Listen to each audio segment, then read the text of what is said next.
All right, everybody, good evening to you. It is March 8th on this beautiful Wednesday night here in Metro Atlanta. You are joining me, Savannah Louie, at the Atlanta News First Alert Desk. We've got your 5 stories that you need to know before you retire for the rest of the night. And we're going to just go ahead, jump right in and get started with a big story we've been following very closely for several months now. Take a look at your screen here. You might be familiar with this facility here. This is the former Atlanta Medical Center facility here on your screen. Tonight, we're seeing new fallout from the Atlanta Medical Center closure. Lawmakers want the IRS and the Department of Health and Human Services to investigate the hospital's abrupt shutdown.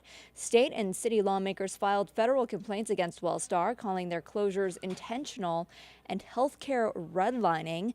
Now, you might remember earlier just a couple months ago, Wellstar shuttered its doors at the Atlanta Medical Center. This was on November 1st, and it now stands as a completely empty building. Also last year, Wellstar closed its ER and hospital at Atlanta Medical Center South and East Point, leaving Atlanta with no hospitals south of I-20.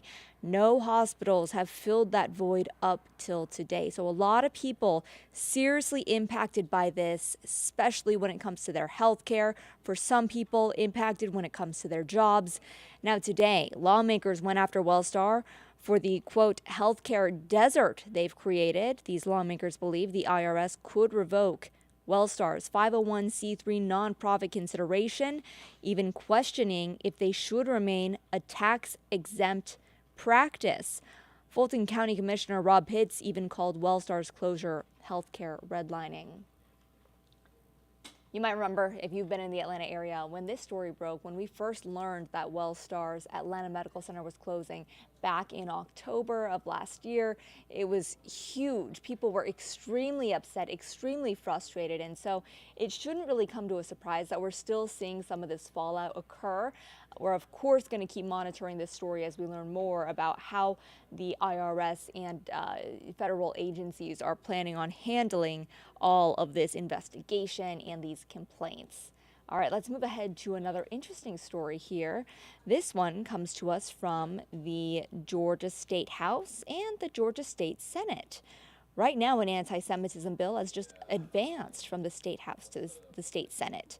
Georgia right now does not have a definitive anti-Semitic legislation on the books, so if this bill passes, state agencies would be required to consider anti-Semitism when looking into crimes motivated by discrimination.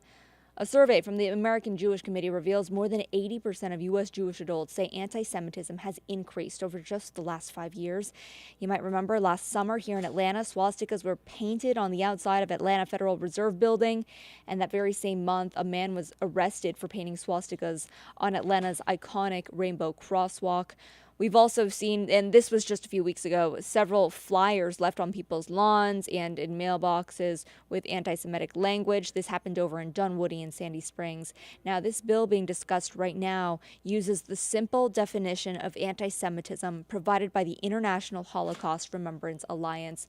The goal here is that we would really see less anti-Semitic incidents here in the Atlanta metro area, and also hold people accountable for some of the anti-Semitic language and actions that they're putting into practice, because hate is never okay. And I know a lot of people are just really frustrated and sick and tired of this behavior. It's never acceptable. This is an attempt here to hold people accountable and to make it stop.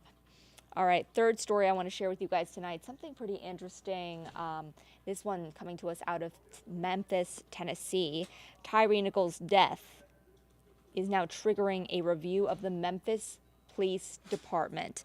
The Justice Department says it'll focus on how the department handles use of force, de-escalation tactics, and specialized units. And then also today, a judge decides new footage showing the brutal beating of a Memphis man will not be released, or at least for now, it won't be released. A Tennessee judge blocked the city from releasing 20 additional hours of the confrontation, which of course ended with Tyree Nichols' death. If you need a refresher, Nichols died on January 10th, 3 days after he was attacked by police following a traffic stop. Video has previously been released. It was extremely disturbing moments where you saw Nichols beat by several officers on body camera video, as well as a video of a bird's eye view from a streetlight. Very disturbing images and also audio as well. Now, 13 Memphis police officers, or police department employees rather, are charged with policy violations. 5 former officers have been criminally charged with second-degree murder, aggravated assault, and other counts. This one, again, another big story we've been following for quite some time, and there still is a lot more that is going to happen as we continue to cover this story here. So, of course, stick with Atlanta News First for all the updates on Tyree Nichols and that fallout. All right, let's move on to story number 4 here. This is really interesting for any parents or families in the metro Atlanta area, I think. There's no arguing that Atlanta public schools are seriously overcrowded. This is something we hear time and time again, but now there's a new push to rezone where your kid goes to school. It'll address questions like what the school district can help to do with overcrowding. So tonight there's going to be a meeting. They're inviting parents from Atlanta public schools to the high school to talk about this issue. APS's goal here is to prevent overcrowding in the next several years, all by using rezoning tactics. Now, there are also several options that do not require rezoning. For example, Jackson High School is one of the schools we are talking about, but there's also Midtown High School, Woodson Park Academy, and Centennial Academy. Parents at each of these schools will have a chance to go to the meeting tonight to hear about all of those options. And we have our reporter, Yasmina Alston, who is at that meeting. It started actually just a couple of hours ago, and Yasmina is working on bringing us all the latest updates. She will give us a live report tonight in our 10 p.m. show as well as our 11 p.m. show. You can find that, of course, on Peachtree TV and WANF tonight. Again, that's going to be with Yasmina Alston bringing us all the latest there. All right, I want to end things with a final exciting story, I think, for all of our lovely ladies out there. I'm talking about International Women's Day. I want to wish all the women out there a very happy International Women's Day. Women all over the world today are being celebrated. Some of Atlanta's own are even in the spotlight. If you were driving around today, you may have noticed a big billboard earlier today where you may have seen Atlanta News First's Monica Pearson, along with Julia Roberts, Ryan Howard, and Gladys Knight, all in the city's skyline. They were on top of Georgia's own credit union building. They looked absolutely spectacular up there.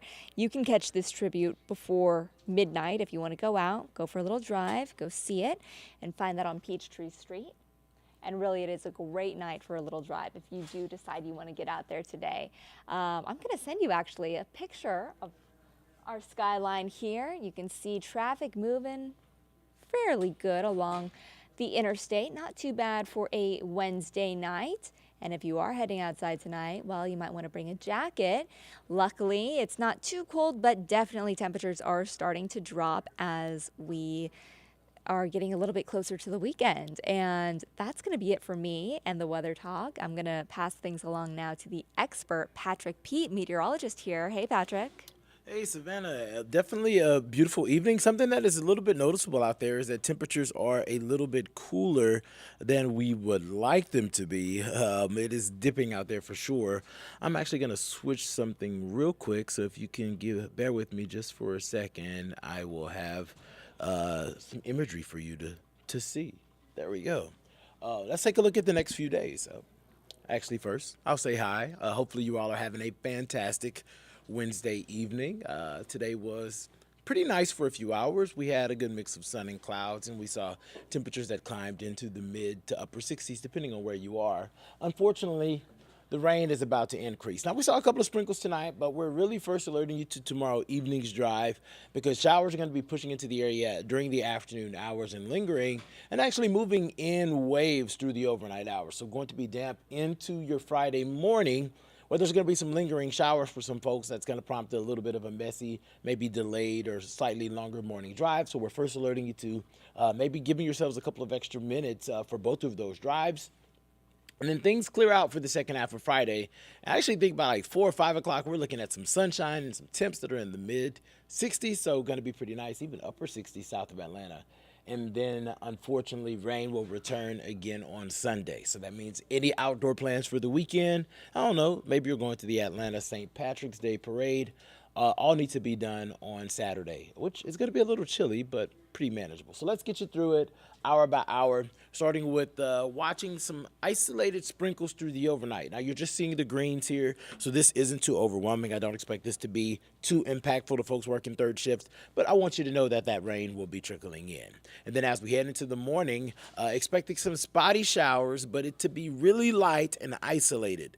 The better chances for rain arrive as we head into the afternoon and through the evening, and that's where that first alert will begin, expecting it to be a bit damp as you're getting off. If you were thinking about taking the dogs to the doggy park, I don't think this is the day for it. I think they're just going to have a quick walk outside because no showers are going to come in waves, so going to be damp through the overnight and into the start of your Thursday. Friday. Here's a look at the temperatures right now. Upper 50s, low 60s, depending on where you are. Those numbers are going to gradually fall. And then as we head into the day tomorrow, those rain chances will be increasing as we push into the afternoon hours. I do believe the temperatures are going to struggle to get into the 60s for most of you, but I think we'll get there at least for an hour or two as at the airport. But it's going to be damp through the overnight hours, and then heading into Friday, we're talking about some breezy winds as those showers are lingering through about 7, 8 a.m., and then we start to see that moisture pulling off. Temperatures are going to warm a little bit in the afternoon before we see the numbers plummet heading into the overnight hours. And then looking ahead to the weekend, Saturday is really going to be nice. I think we're going to have a lot of high clouds, so sun and clouds through the day. Dry. Temperatures are going to gradually get into the low 60s, but as we head into the overnight hours, I do expect rain to build in Sunday morning. So we're going to first alert you Sunday morning. You're heading out to church. You're going to want to have that umbrella. If it's not raining where you are when you're heading into church, the showers will be pushing in as you're trying to find a bite to eat after church. And it's going to be a soggy day where there's going to just be a lot of moisture around. And because of the moisture, the clouds, the rain, the shifting winds, I do think that there's going to be a gradient that sets up. So I want to explain that to you. So there's going to be an area of low pressure that's going to be cycling through the region. And we're talking about, roughly from Dahlonega to, I would say Atlanta, but I think it's going to be a little bit further south into places like Griffin. There's going to be a difference in temperatures in the afternoon between those places that's going to be nearly 10 to 15 degrees. So what does that mean? That means that the afternoon highs in some of those places in northeastern Georgia are going to be in the upper 40s near 50. Meanwhile, I think other folks are actually going to climb into the low 60s. So that's really going to depend on exactly where that low pressure sets up.